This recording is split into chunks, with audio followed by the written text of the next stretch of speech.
Preview.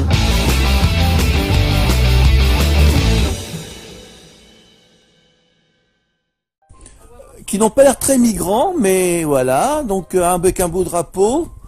Nous sommes devant le siège du parti communiste où les marcheurs de la marche 20 000 Calais, fait organisée par la Maison des migrants à Calais, devraient arriver. Vous êtes écart. Alors vous arrivez d'où? Alors on arrive de Tournu. D'accord. On était 4 marcheurs, on s'est partagé l'étape entre 4 marcheurs pour pouvoir en même temps récupérer une voiture. Ouais. Et donc les deux autres, il y en a une qui nous a quittés ce soir, et donc les deux autres arrivent. Vous êtes parti de Tournu ou vous êtes parti de 20 000? Ah, on est parti de 26 000 le 30 avril, mais ce matin on était à Tournu. D'accord. Et vous allez donc jusqu'à Calais. Voilà. Et vous allez arriver à Calais. On arrive le 8 mai à 18h30. Ah. Alors c'est quoi cette marche? C'est un système de relais avec 3 étapes par jour. Là il se trouve que l'étape de cette nuit on va la supprimer parce qu'il y a y a personne inscrit. Mais voilà, c'est un système de 31 étapes de 20 000 à Calais. Et évidemment le symbole c'est on part d'une frontière bloquée à une autre frontière bloquée. Okay. Donc l'objectif c'est de protester contre le blocage des frontières qui coûte cher et qui fonctionne pas. Les gens finissent par passer, qui les oblige les exilés à prendre des risques ou bien à faire appel à des passeurs. Alors quand vous dites c'est un relais, ça veut dire que tout le monde ne marche pas 20 000 Calais? Voilà, une équipe succède à une autre. D'accord.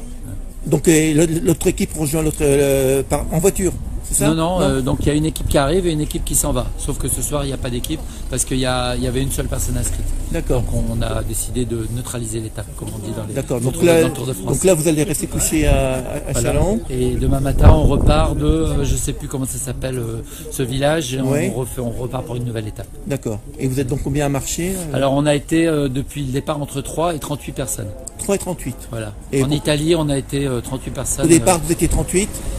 Non, la première étape on était une quinzaine. L'étape la plus importante c'était en Italie. On a des amis italiens qui ont marché avec nous, on était 38.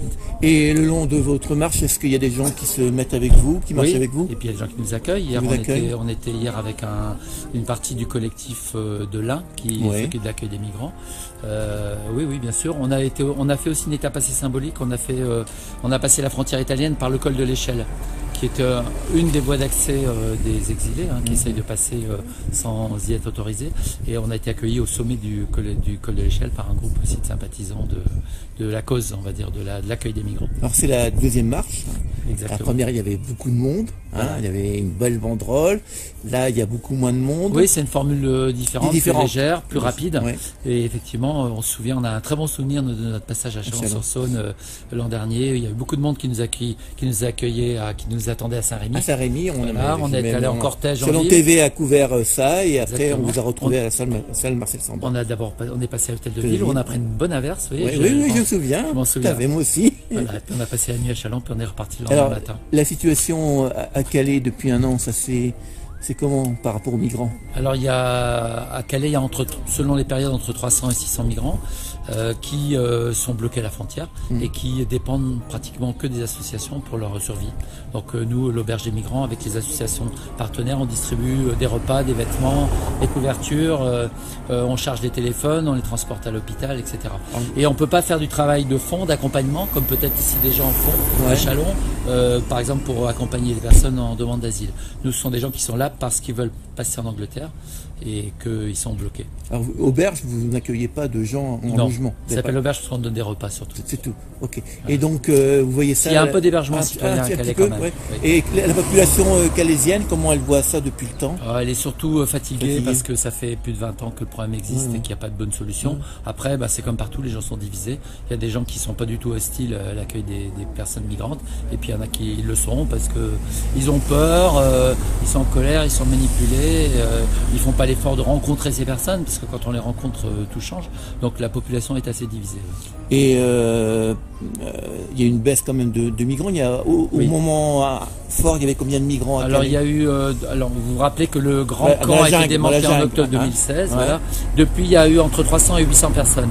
Actuellement, on est plutôt sur un chiffre bas parce qu'on est en fin d'hiver. Il y a pas mal de gens qui ne sont pas restés pendant l'hiver parce que la vie était trop dure. Il y a eu aussi beaucoup d'arrestations. Vous savez qu'en centre de rétention, maintenant, ils peuvent être gardés très longtemps. 90 jours. Voilà. Et il y a eu aussi pas mal de passages réussis, notamment en petits bateaux.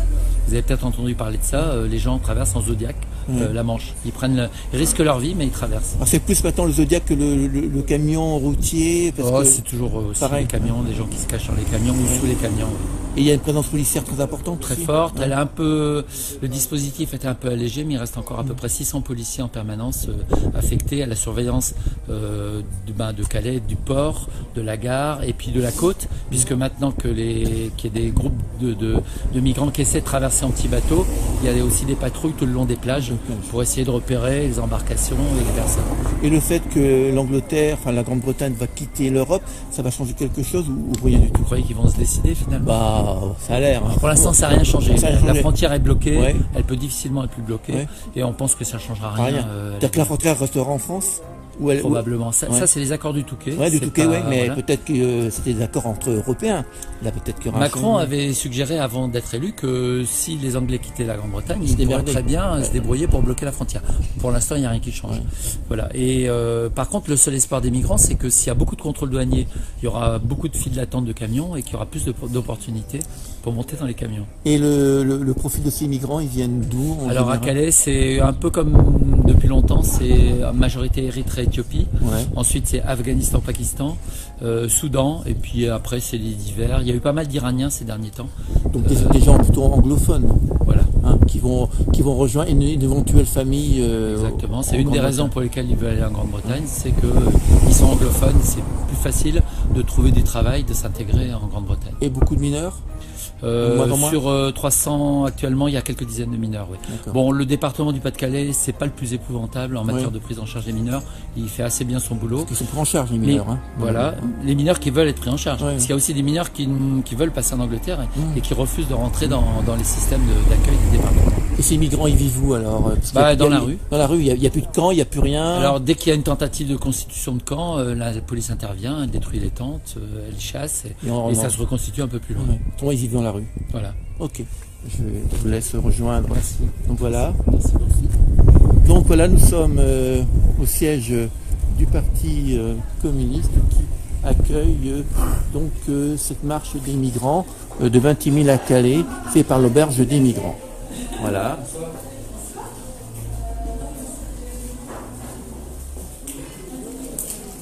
Voilà. Une marcheuse ici. Voilà. Et l'organisatrice. Bonjour. Bonjour. Donc, j'ai fait l'interview de votre marcheur. Voilà, donc je sais à peu près tout.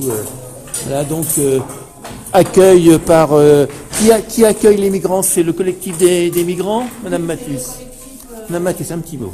Chalon Solidarité Migrants. Oui. Voilà. D'accord, donc il y a qui dans ce collectif? La STI, la Ligue des droits de l'homme? Il y a la CI, la Ligue des droits de l'homme, la CIMAD, la CD Carmont, CCFD Terre Solidaire, enfin bon, bien. Oui, tous ceux qui s'occupent des migrants. Oui, voilà. Okay.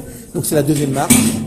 C'est la deuxième marche. Beaucoup moins conséquente que la première. Voilà, mais vous avez vu vous-même les marcheurs, c'était une marche plus relais, hein, d'après, ils ont changé un petit peu. Et organisée assez rapidement. Oui. Donc, ça ne permettait pas de tous se réunir. Voilà. Et sur la place d'Hôtel de Ville, il y avait du monde avec vous, à part les coquelicots?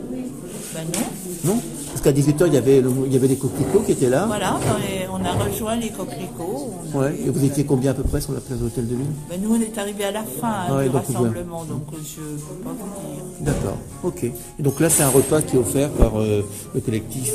Voilà, mais chacun a amené quelque chose pour qu'on puisse échanger ensemble. Ok, merci.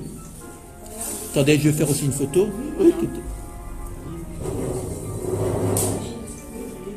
Oui, justement.